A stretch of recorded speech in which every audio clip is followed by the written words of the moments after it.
It's officially the beginning of transition to the garden. And what that means for me is that I am torn between the work that I'm doing inside, getting seedlings ready for the garden, and also preparing the garden outside for us to bring plants out to it.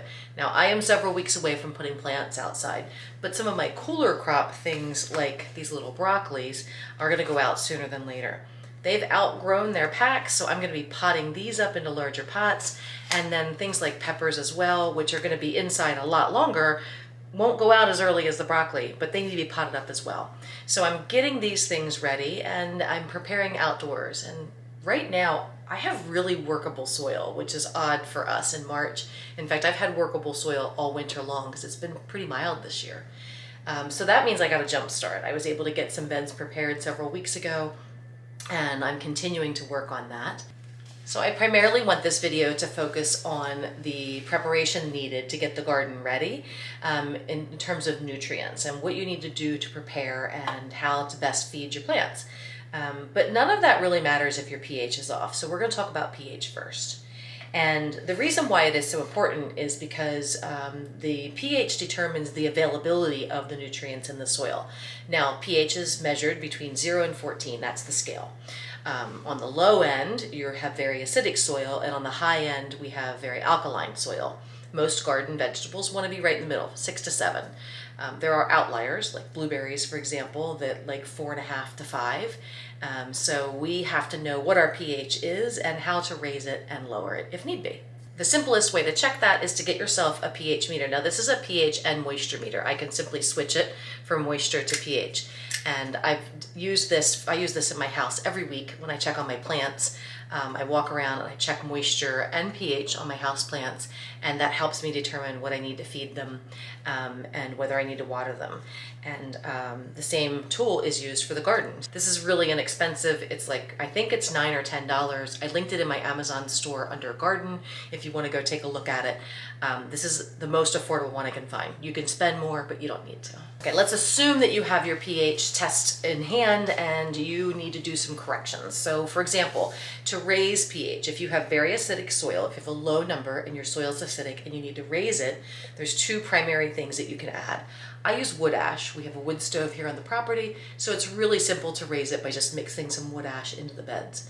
Now, if you don't have wood ash available, you can get lime, and that can be found at a local garden center. I want to really encourage you to get out of the big box stores and start looking at stores that have local, hopefully trained employees that work in gardening. And maybe they have a degree in horticulture or just any kind of science background that'll help you understand what best to use. Before we were able to get bags of lime, people, especially those that lived in coastal regions, would use oyster shells. So oyster shells are basically calcium carbonate, and that's the same as calcitic lime. So if you live near a coastal region and you have access to oyster shells, you can grind them up, pulverize them, and use them in your garden as well. But they do need to be ground. Lowering pH is a little harder to do than raising pH. Raising it's the simple one. Lowering pH can be done a couple of different ways. I use compost in my soil. In fact, I put wood ash and compost in my soil every year. And the two of them together help me achieve the balance that I want because I have both of them available. But if you don't have your own compost to help lower it, then you want to use elemental sulfur. And that's probably the simplest way to do it. That also can be bought at your local garden center. All right, let's go on and assume that we have our pH in order, and now we need to start talking about nutrients. And you really do need to add nutrients into your soil. You will deplete your garden soil very quickly if you just keep adding plants and taking nutrients away and not adding things in. So I want to talk first about macronutrients, and then we're going to talk a little bit about micronutrients because your plants need both. So the best way I can find to describe the difference between macronutrients and micronutrients is to think about how we as humans consume nutrients. So let's consider that macronutrients are like our food. That's our fat, our protein, and carbohydrates in the volume of food that we eat. So macronutrients are the things that your plants need a lot of. As humans, we need fat, protein, and carbohydrates in much larger quantities than our micronutrients, which are vitamins and minerals. Well, our gardens are the same way. They need a higher volume of macronutrients and a smaller volume of micronutrients, the vitamins and minerals, if you will, of the garden world. So we're talking about macronutrients and micronutrients. All we're talking about is the volume that your plants actually need. Now, if you go do some research about macronutrients, you're going to hear people talk about the essential top 3 or the essential top 6 or 10 or 12 or whatever people consider to be the most essential. I'm going to talk about the top 6 because I do think that these are the most important. Now, these are the things that they need larger amounts of, and the first we're going to start with is N, P, and K. The N stands for nitrogen, the P for phosphorus, and the K, which trips everybody up, is for potassium. So why do we need them? Well, we need nitrogen to make healthy plants. It helps make healthy stalks, healthy stems, and good leafy greens. And it helps plants capture sunlight through photosynthesis. So without nitrogen, nothing else really matters. The phosphorus helps with strong roots. We get strong root development, good seed development, and the phosphorus also helps with disease and pest prevention, which who would know, but it actually helps strengthen the plant to help it make it more tolerant. Phosphorus, interestingly enough, also helps improve the flavor of our vegetables, and it improves the flowering and the blossoming of our vegetables. And all around, both nitrogen and phosphorus help with photosynthesis, so they are really critical to the development of your plants. All right, next up is potassium. That's the K on the periodic table, and some people refer to this as potash. Now, it looks like potash or pot, P-O-T-A-S-H. It's called potash. And this helps make your plants hardier. It helps with root and seed development as well, but it helps make hardier and stronger plants. And that's good because we don't want them kind of falling down under the weight of their own fruit development. Okay, the next up is calcium, and the way that we need calcium in our bodies to strengthen our bones is kind of how plants need them too. It needs them to help make stronger and healthier tissue.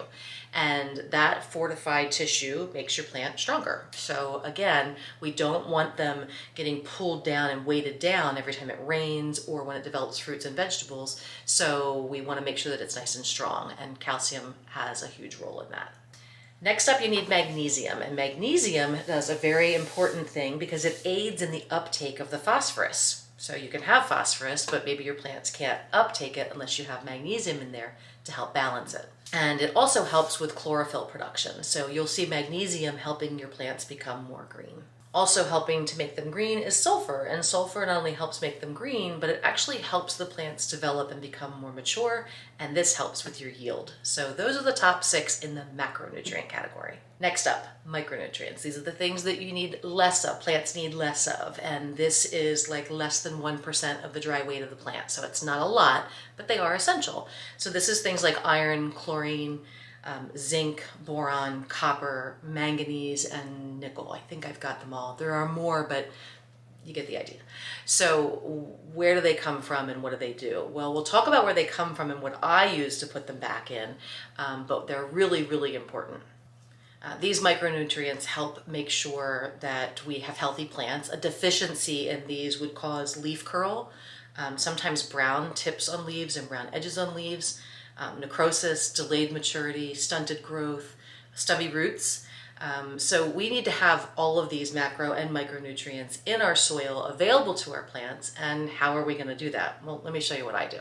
First of all, I think it's really important that if you have a new garden space, just go get a soil test done. You can reach out to your local state ag extension agency if you're here in the United States, and you can send in a soil sample. But there's lots of places that you can mail a soil sample to, and you have time between now and garden season to find out what that is. Now, if you have an established garden like I do, I kind of know what's going on out there. And while I supplement to make sure I cover all of my bases, I know that I'm not necessarily deficient in the soil itself. However, planting every year uses up some of the nutrients, so we need to put some back. One of the old tried and true methods of putting nutrients back after we've depleted the soil are to use things like cover crops. This is a very old-fashioned method. A lot of times you'll see farmers plant these in the fall, in large farms. In the spring they come and they turn it under. Now, without disturbing the soil, you can do the same thing by crimping them. You can roll a crimper over top of them, or even just use a board where you push it down and crimp the product down back onto the soil, and it'll decay back in and feed the soil. So you might hear people talk about using rye or winter wheat, and those are 2 outstanding ways to put some nutrients back into the soil. Now, I grew up in Lancaster County, Pennsylvania, and tourists that come into Lancaster County often say, oh my gosh, it's so beautiful and we love the farms, but it smells so bad. And it often means that they're coming during the season when farmers are spreading manure onto their beds. And it's vital. It's important that we put that nutrition back in, and there's nothing quite like recycling waste to make that happen. However, if you don't have access to aged manure, there are other ways that you can put nutrition back in. But this is a really good moment to point out that most gardeners should probably have a handful of chickens, because chicken manure, while it's very hot when it's fresh, is ideal when it's aged to go into a garden. It is also really, really important to make sure that you're taking care of crop rotation. If you put the same thing in the same bed year in and year out, you're going to deplete the soil. So rotating where you put your tomatoes, because they're heavy feeders, if you put them in the same bed year after year after year, you're going to use up and deplete that soil. So move them around. Tomatoes, peppers, and cucumbers, heavy feeders. So just rotate. But that's not enough. We need to add other things. And my favorite way to add nutrition into soil is with compost. Compost is easy because you're literally turning your trash into treasure. Compost bins do not have to be fancy, overbuilt structures. You can take a bit of wire and put it into a round cylinder, a vertical cylinder that you zip tie off, and layer it with grass clippings and leaves and chicken manure if you have it, the trimmings from your garden, as well as your table scraps. Keep layering greens and browns and greens and browns until you actually get this nice little salad layer, and then let it sit. And as it sits and breaks down, it will turn back into what I call black gold, which is this beautiful black composted soil that you can lay on your garden beds. That's my favorite method. Another really great method is worm castings. Now, I am not a worm farmer. I keep thinking that I want to do it, but I have never started it. So you can buy worm castings if you want, or you can just encourage the worms to come into your garden and therefore leave their castings. And one of the ways that I do that is by adding cardboard into my garden. Early in the springtime, this time of the year, I'm laying cardboard on top of my garden beds, and I'm doing it for two reasons. One, I'm keeping the weed pressure down. As we start to have longer sunny days and warmer temperatures, the weeds are going to want to start cropping up. So by putting cardboard on top, I'm keeping that down because they don't have the sunlight that they need to grow. I'm also inviting worms. They love cardboard for some reason. So when I'm taking seedlings that are this size, when I start them in these little packs, whether it's this or the big plug trays, I'm not giving them any nutrition in the beginning. Nothing. I'm just putting their potting mix soil in here, which I make. And then they will live off of the energy from their cotyledons. The cotyledons are the little leaves. The inside of the seed starts to develop in a dicot two cotyledons inside the seed. When your plants come up, sometimes these two little leaves will have the seed coat stuck to the top of them. They're feeding from that. This leaf, this seed leaf, is the cotyledon, and it's giving all the energy the plant needs until it gets to the stage where, like these, they have true leaves. This is its little cotyledon leaf down here. This is its true leaf. Now they need feed. So I am moving these into potted up pots like this. When I pot them up, I'm potting them up into my little packs that I make out of brown paper bags. This soil that's in here has nutrition in it, and that's these products that I'm going to talk about today. So I mix it in here, according to the ratios on the bag, right into this soil. This doesn't have any of that in it because they don't need it until they get their true leaves like this. So the first thing that I'm using is blood meal for the nitrogen. You can also use fish emulsion. So if you have a hatchery nearby or you have a seafood store nearby and you can get pieces of fish and you want to make your own emulsion, go for it. But I just like to use the blood meal. It's really simple. That's the first one that I use. When it comes to phosphorus, I'm using bone meal, and this is the one that I purchased this year. I don't think that I used this one before, but I always find an organic bone meal, and I've liked this so far this year. So this is the one I'm using this year. And then when it comes to potassium, I mean, you can take banana peels and put them in a jar and see if you can extract potassium. But I like kelp meal. And this Neptune's Harvest is just, I've used this for years. I love this product. Not endorsed in any way. I just really like it. The best thing about Neptune's Harvest is it's not only a good source of potassium, but I get my calcium, my magnesium, and sulfur out of here as well.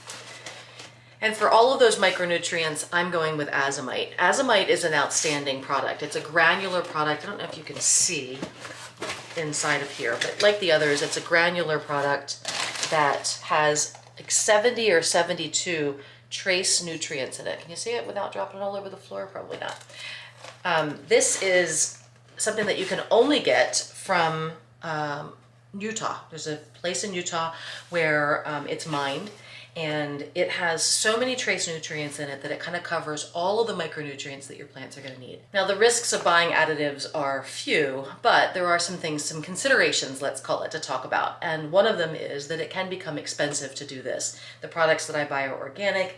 They are not inexpensive. What another risk I guess I would consider for this is that it's really easy to overdo it. You can give too much of a good thing and hurt your plants. So be careful to read the back of the packaging where it tells you exactly how much you need to be adding in.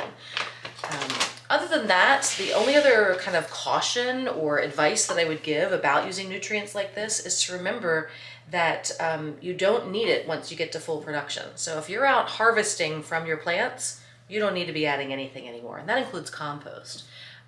The plant has achieved what it needs in order to be able to continue to grow and to be able to produce. So at that point, you're harvesting, you're eating, you're freezing, and you're canning. Happy gardening. Enjoy the transition.